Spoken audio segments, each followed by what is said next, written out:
आइए अब आपको सीधे लखनऊ लिए चलते हैं। अखिलेश यादव प्रेस कॉन्फ्रेंस करे, क्या कह रहे सुनते हैं। और जो घायल बच्चे हैं उनको 1 लाख रुपए की मदद सरकार को करनी चाहिए और उनका पूरा का पूरा इलाज और सुरक्षा का इंतजाम होना चाहिए। जानवर जान ले रहे हैं यहां पे तो, और जिन्होंने, जैसा मैंने पहले कहा कि जिन्होंने जानवर की समस्या को खत्म करने के लिए बड़े बड़े वादे किए थे, उन लोगों की जवाबदेही निश्चित होनी चाहिए और वादा खिलाफी पर सवाल भी उठने चाहिए। जानवरों की समस्या से निपटने के लिए एक एसटीएफ बनानी चाहिए और या फिर गीदड़ की समस्या का समाधान के लिए ये भी केस एसटीएफ को ट्रांसफर कर देना चाहिए। जो लोग देखते ही कहते हैं ठोक दो, कम से कम उस एसटीएफ को ये नया काम देना चाहिए कि गीदड़ों को भी ठोक दें। जानवरों के एनकाउंटर की जगह उनके रिहायशी जंगलों को अवैध कटाई से रोकने की जरूरत है। और सच्चाई यह है, जब से भारतीय जनता पार्टी की सरकार आई है, बड़े पैमाने पर जंगल की कटाई होना शुरू हुआ है, बड़े पैमाने पर जंगल काटे जा रहे हैं। जानवरों की समस्या से निपटने के लिए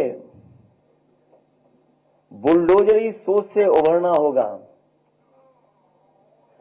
उन आईएएस अधिकारियों और मंत्रियों में दंडात्मक कार्रवाई होनी चाहिए जिन्हें इन कामों पर तथाकथित रूप से लगाया गया था। अगर आपको याद हो, एक नोडल ऑफिसर तैयार किया गया था।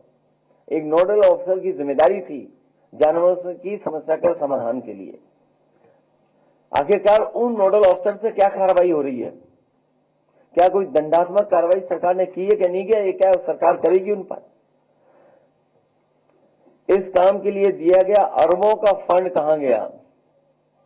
क्योंकि वाइल्ड लाइफ मैनेजमेंट पे जो खर्चा होता है या समय समय पे जो सूचना मिलने पर सरकार खर्च करती है, आखिरकार वो अरबों रुपए का क्या हुआ पैसे का? क्या वजह है कि उनके अपने लोगों को बंदूक लेकर के निकलना पड़ रहा है? या हो सकता है कि जिन मंत्री का विभाग है उन्हें भी काम करने का मौका न मिल रहा, उन्हें काम करने न दिया जा रहा हो। इसलिए हमें उम्मीद है कि इन भेड़ियों की समस्या का समाधान सरकार जल्दी ढूंढेगी और अगर इन भेड़ियों को नहीं पकड़ पा रहे हैं तो ठोको नीति के तहत एसटीएफ को भी ये जिम्मेदारी दे दी जाएगी।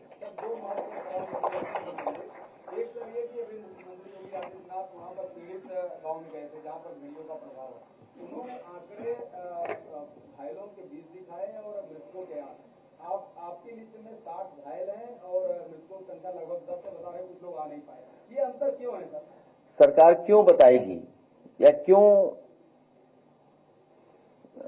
आंकड़े सही देगी? सरकार तो हर बात छिपाना चाहती है। अब इन जिलों में बाढ़ है, जितने भी हमारे तराई के क्षेत्र हैं सब में बाढ़ है। सीतापुर में बड़े पैमाने पर बाढ़ है, पीलीभीत में बड़े पैमाने पर नुकसान हुआ है। शाहजहांपुर से लेके जितना इलाका है बाढ़ से प्रभावित हो, गोरखपुर खुद मुख्यमंत्री जी का जिला, वहां पे लोग महीनों से परेशान है बाढ़ के कारण। तो सरकार क्यों सच्चाई बताएगी? सरकार तो हर बात छिपाना चाहती है और कभी कभी छिपाने के लिए हमारे मीडिया के साथियों का भी सहारा लेते हैं।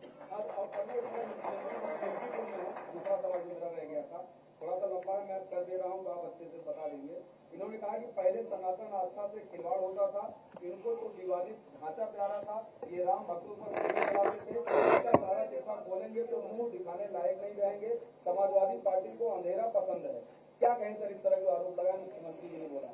इधर मुख्यमंत्री जी और मुख्यमंत्री जी के स्टेटमेंट कुछ अलग तरह से आ रहे हैं। समाजवादियों ने और खासकर मैंने कभी किसी संत, किसी अपने महंत, किसी सन्यासी के बारे में कुछ नहीं कहा। अगर उनको लगता है कि वो शब्द ऐसा है जिसका भाव वो किस रूप में ले रहे हैं, तो हम तो ये कहेंगे कि हमारे उत्तर प्रदेश के मुख्यमंत्री नहीं है, वो मठाधीश मुख्यमंत्री हैं। और फिर मठाधीश मुख्यमंत्री से उम्मीद भी क्या करोगे आप? इसी तरह की भाषा की उम्मीद करोगे? और ये एक दिन से नहीं हुआ है, जब से बीजेपी हारी है तब से कुछ संतुलन गड़बड़ा गया है। एक बात सर उन्होंने और कही इसी प्रकरण में उन्होंने कहा कि भस्मा से बने